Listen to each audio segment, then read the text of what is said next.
बिल्लाहि मिनश शैतानिर रजीम बिस्मिल्लाहिर रहमानिर रहीम या अय्युहल्लज़ीना आमनू क़ू अनफुसकुम व अहलीकुम नारा वक़ूदुहा अन्नास वल हिजारा।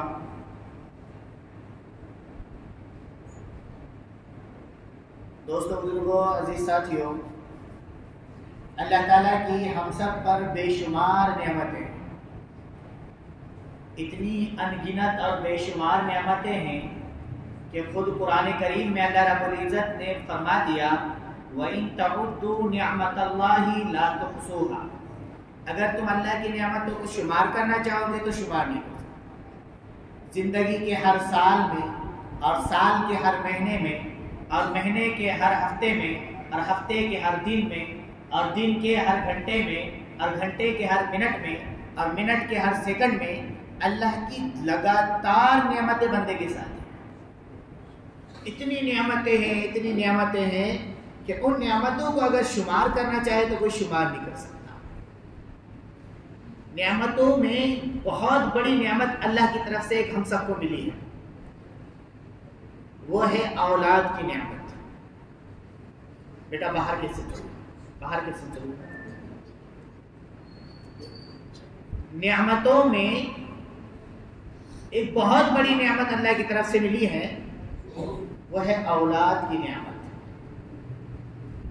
औलाद क्या होती है और इसकी कदरदानी वो जानते हैं जिनकी औलाद नहीं है। औलाद की मोहब्बत क्या होती है उनसे पूछो जो बे औलाद हो। तो अल्लाह ताला ने औलाद एक बड़ी नेमत की शक्ल में दी है। क्यों मालूम? इसलिए कि औलाद ही को कहा जाता है लख्ते जिगर, नूरे नज़र, आंखों का तारा, बुढ़ापे का सहारा। ये किसको कहा जाता है? औलाद ही। बेटा, बच्चा माँ बाप का आंखों का तारा होता है, बुढ़ापे का सहारा होता है, इसलिए वो नेमत है एक आदमी के पास। जिनको ये नेमत नहीं मिली, ओहो अफसोस, सच बोल रहा हूँ। उस आदमी से पूछो जिसकी औलाद नहीं है, क्या गुजरती है जिंदगी, कैसी जिंदगी गुजरती है उसकी, और जिंदगी का क्या हाल बनता है। इसलिए मेरे प्यारों, मेरे भाइयों, मेरे अजीजों, अल्लाह ताला ने हमको औलाद दी है तो औलाद की नेमत की कदरदानी भी हो। इसकी कदरदानी क्या है? हम क्या समझते हैं? औलाद की नेमत की कदरदानी यह है कि औलाद के वास्ते प्रॉपर्टी जमा किया जाए, औलाद को बैंक बैलेंस जमा करके जाया जाए। बच्चे सेटल हो गए, बोले भाई अपना तो आप होगा काम। क्या बोलता हो? बच्चे आप सेटल हो गए, शादी, बच्चों की शादी वादी से सबसे फारिग हो गया, सारी चीजों से आप हो गए फारिग, अब बस अल्लाह करना है बोले। क्यों? तो बोले आप बच्चों का जो है तो अपना मसला हल हो गया। अपन ने ये बना दिए, ये बच्चे को शादी करके ये घर दे दिए, उसको नौकरी पे लगा दिया, उसको कारोबार सेटल कर दिया। ये है बच्चों की ये कदरदानी? नहीं। बच्चों की कदरदानी ये है कि उनकी आखिरत कैसी बन रही है, इसकी फिक्र करें। इसलिए कि अगर कोई बाप, सुन लो ध्यान से, अगर कोई बाप दुनिया से जा रहा है, दुनिया से मर रहा है, और मरने वाला एक आदमी जो मर रहा है, मरने वाला अगर औलाद को बद्दीन छोड़कर जा रहा है, बेदीन छोड़कर जा रहा है, खुदा की कसम वो ऐसा जा रहा है जैसा कि लावलद मर रहा है। उसकी औलाद होकर नहीं होकर कोई फायदा नहीं। जो आदमी औलाद को बद्दीन छोड़कर जा रहा है वो ऐसा मर रहा है जैसे बांझ मरा। खुदा की कसम सही बता रहा है। हम ये समझते हैं कि हमारे पास औलाद की नेमत है तो हम उनके वास्ते क्या करते, उनको कैसे सेटल करते, उनकी जिंदगी कैसे बनाते, उनकी जॉब कैसे लगवाते, उनको नौकरी कैसे लगवाते, उनकी प्रॉपर्टी कैसे तैयार करते, उसको अपने पैर पे खड़ा किस तरीके से करते हैं, इसको समझते हैं। हम इसको समझते हैं कि ये बच्चों के साथ खैर खाई है। लेकिन याद रखिएगा, बच्चों के साथ खैर खाई है कि बच्चे आखिरत में कामयाब किस तरीके के हो जाए। इसीलिए हजरत मौलाना उमर साहब पालनपुरी रहमतुल्लाह अलैह का जुमला याद रखिए।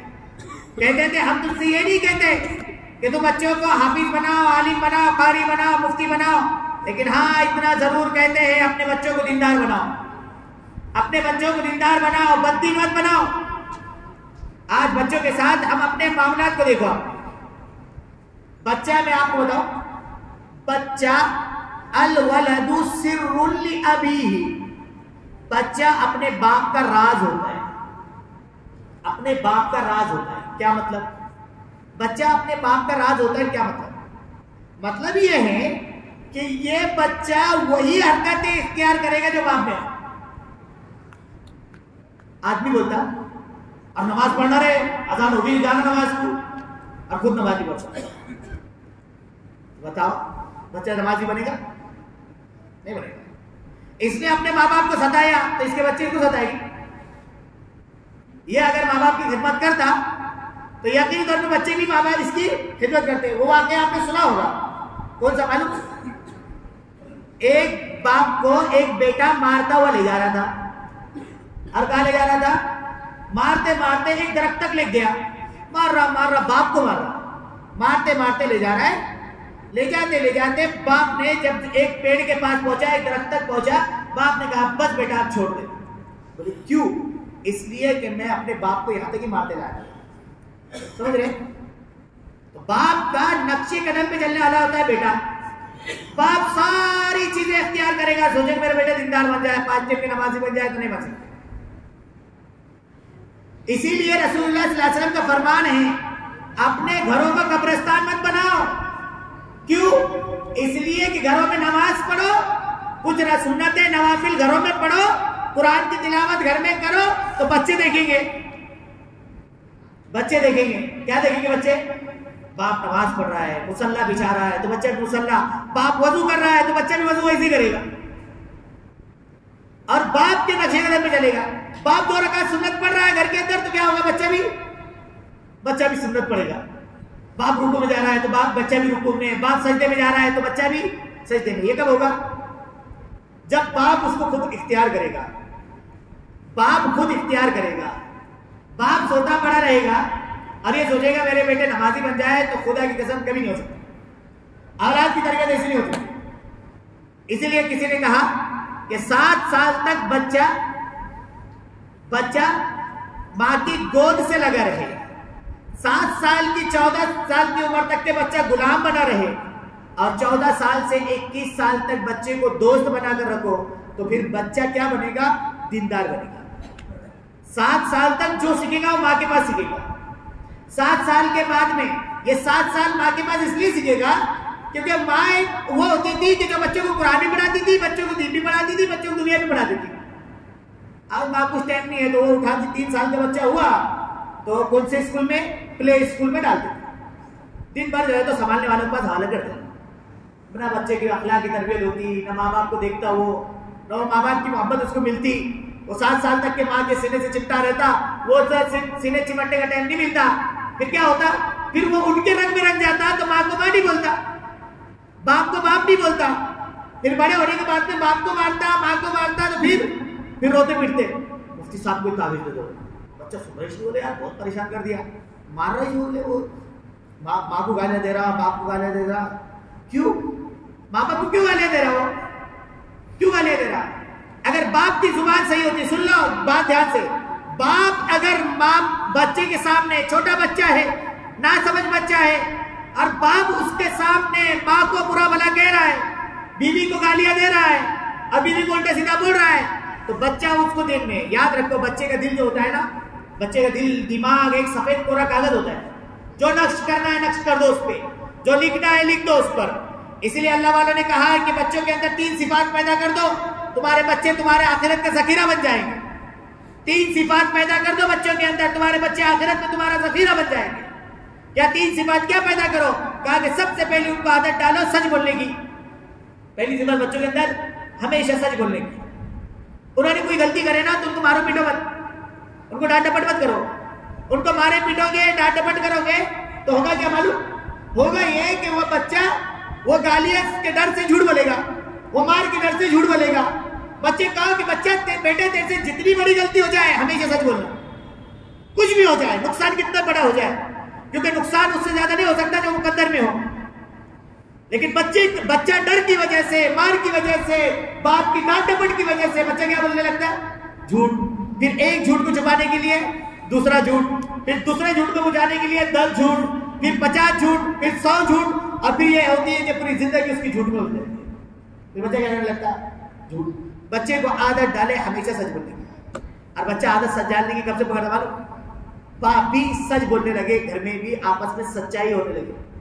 अब बच्चे को लेके गए तुमने घुमाने वास्ते, और उधर तुमने कुछ चीज खरीदे, मसलन तुमने घर में मालूम है कि भाई ये बीड़ी सिगरेट नहीं पीता, तंबाकू नहीं खाते, उधर लेके खा लिया, बच्चे ने देख लिया, आने के बाद बीवी की बात सही तो बोली जी सिगरेट पिए तुमने, तो क्या बोलता? नहीं नहीं बिल्कुल भी नहीं। अब बच्चे देखा, अब्बा ने पिया फिर भी झूठ बोल रहे हैं, बच्चा कुछ बोल तो सकता नहीं, लेकिन दिमाग में उठा दिया। लेकिन बाप झूठ बोल रहा तो बेटा क्यों नहीं झूठ बोल? इसलिए अल्लाह वालों ने लिखा कि बच्चों के अंदर 3 सिफात पैदा करो। सबसे पहली सिफत क्या पैदा करो? हमेशा सच बोलने की। दूसरी सिफत पैदा करो 5 टाइम की नमाज, चाहे कुछ भी करो बेटा, तुम कुछ और करने का करो, लेकिन 5 टाइम की नमाज बाजमात पढ़ना है। 5 टाइम की जमात से नमाज पढ़ने वाला अगर बच्चा बन गया, उसकी जिंदगी का शेड्यूल बन जाएगा। 5 टाइम की नमाज अगर पाबंदी से पढ़ने वाला बन गया, अल्लाह ताला ने 5 टाइम की नमाज की जो तरतीब रखी है ना, वो जिंदगी के शेड्यूल बनाने के लिए रखी है कि आदमी की जिंदगी का शेड्यूल बने, एक टाइम टेबल बने, एक निजाम बने, और उस निजाम के तहत आदमी चले। अगर दूसरी सिफत बच्चों के अंदर पैदा कर दे, कौन सी? 5 टाइम की नमाज, दूसरी सिफत। और तीसरी सिफत उसके अंदर पैदा करे खिदमत का जज्बा। बड़ों का कोई काम है वो छोटा बच्चा करे। आज तो ये हो रहा है कि अगर किसी ने बच्चे को आवाज दी, पहले ये था 10-20 साल पहले बच्चे को आवाज देता था, बड़ा आदमी होता था, बच्चा आता था, जी चाचा जान, जी बड़े बोलेगी ना, जी मामू, जी खालू। और आज बच्चों को ये है, माँ घर में बोलती, देख किसे काम नहीं करना, नहीं बोल देना। अब बड़े उम्र का बुला रहा, बेटे ग्रान क्या है बेटे, ये काम कर दो, नहीं है, इधर ही भाग जाता बच्चा। ये कहां से सीख होती है? घर से। नहीं, सच बता रहा हूं मैं। खिदमत का जज्बा जब पैदा कर दो बच्चे के अंदर, जब तुम बुढ़ापे में पहुंचोगे, बच्चा जवानी में पहुंचेगा, तो ये बच्चा माँ बाप की खिदमत करने वाला बनेगा, दीन की खिदमत करने वाला बनेगा, दीनदार बनेगा। लेकिन आज हम अपना माहौल देखिए, हमारे हालात देखिए, हमारे अतराफ को देखिए, क्या हालात बन गए, कैसे हालात बन गए, क्या माहौल बन गया। हमारे बच्चे को हम तरबियत कैसी कर रहे हैं? हम तो कभी सोचने का नाम भी लेते दोस्तों, हम बच्चों की तरबियत कैसी कर रहे हैं? बच्चे बोलते हैं तूने अगर 10वीं में इतने परसेंटेज लाया ना तो मैं तेरे लैपटॉप लेके दूंगा, तू अगर पास होगा ना तो इतना बड़ा एंड्रॉइड फोन लेके दे दूंगा। 10वीं की उम्र, 15-16 साल की उम्र, ऐन उसके पढ़ने बिगड़ने की उम्र, उस टाइम में क्या बोलते उसको? तूने अगर 10वीं में अच्छे ला लिया नंबर तो मैं क्या करूंगा? बड़ा ही एंड्रॉइड लेके दे दूंगा। अरे वो 10वीं के बाद अभी उसको 12वीं थी, उसकी डिग्री थी, उसको पढ़ना था, अभी बहुत कुछ उसको दुनिया देखनी थी। 10वीं के बाप ने क्या लेके दिया उसको? और आप तो 10वीं थी, आप तो 7वीं 8वीं में बच्चों के पास इतना बड़ा दे दे रहे। और फिर उसके बाद में क्या हो रहा मालूम? नुकसान।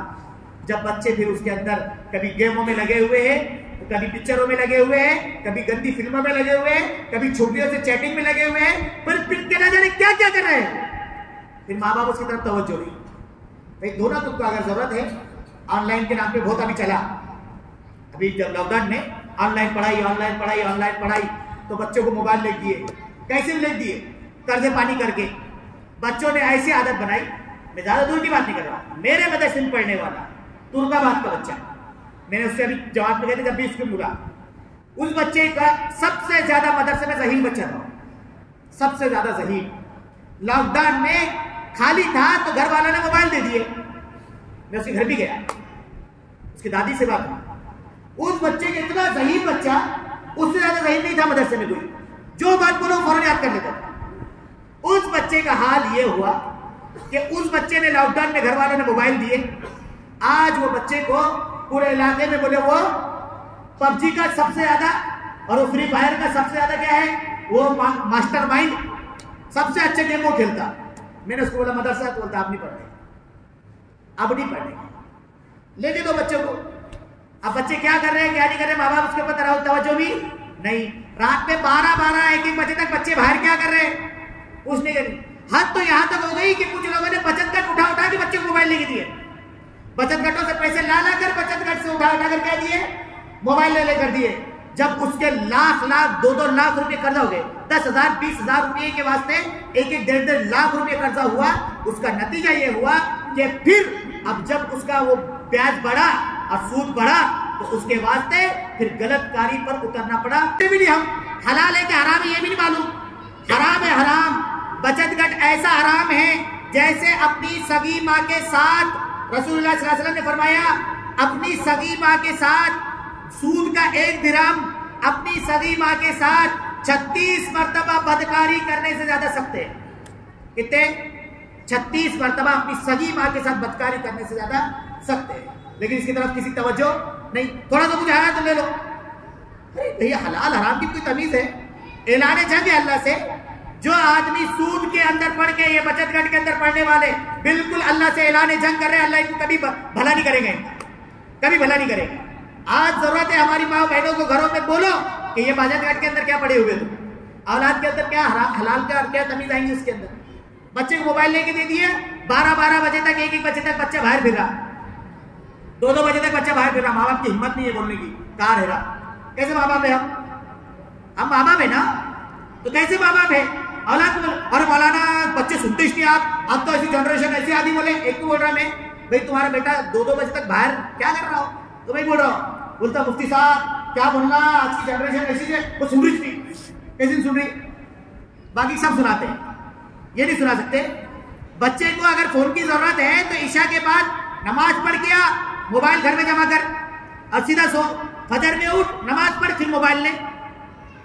रात भर बच्चे 10-10 बजे तक, 20-20 11-12 बजे तक के सोते पड़े रह रहे, माँ बाप को कोई फिक्र नहीं। ऐसी जिंदगी खराब हो जाएगी दोस्तों। हम थोड़े बहुत जुम्मा की 2 रकातें पढ़ ले रहे, ये बच्चे वो भी नहीं पढ़ेंगे। सच बता रहा हूं। अगर हमने ऐसी तरबियत की, यही तरबियत रही ना औलाद की, और यही तरीका रहा, क्या जवान और क्या बूढ़ा और क्या अधेड़ उम्र का और क्या बच्चा, सबका हाल यही है। मोबाइल हाथ में, 2-2 बजे तक के फोन। अरे अब तो ऐसा होगा, बीवी का अलग, शोहर का अलग, शोहर इधर मुंह करके इसका मोबाइल देख रहा, बीवी उधर मुंह करके उसका मुंह देख रहे, तो मोबाइल देख रही। रात में वैसी हालत में नींद लग रही, कभी 2 बजे कभी 3 बजे नींद लग रही, और फिर वैसी हालत में कितने आपने सुने होंगे, मैंने सुने होंगे, कितने वाकयात ऐसे हैं कि फुला साहब रात में सोए और वो सोते रह गए। कहीं अल्लाह ना करे वो गलत चीजें देखते हुए, वो चैटिंग करते हुए और दुनिया की तस्वीरें करते हुए, अगर मोबाइल के अंदर आंख वैसी लग गई और वैसी अगर इंतकाल हो गया और वैसी इन्ना लिल्लाह हो गया तो क्या होगा, क्या बनेगा।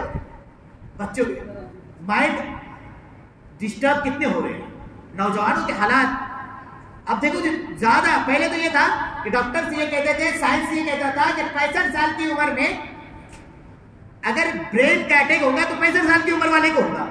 और अब तो ये है कि 18 साल का हो या 15 साल का हो, उसके माइंड पे भी अटैक हो सकता है, सबका। क्यों हो सकता है? इसलिए कि इन चीजों के अंदर लग गए। इसलिए मेरे भाइयों, मैं सबसे खास तौर पर जो बाप है उनकी जिम्मेदारी है कि आखिरत में अगर अल्लाह के सामने सुरखरो होना चाहते हैं और अल्लाह के सामने कामयाब होना चाहते हैं, आज इस मजलिस से ऐद करके उठो।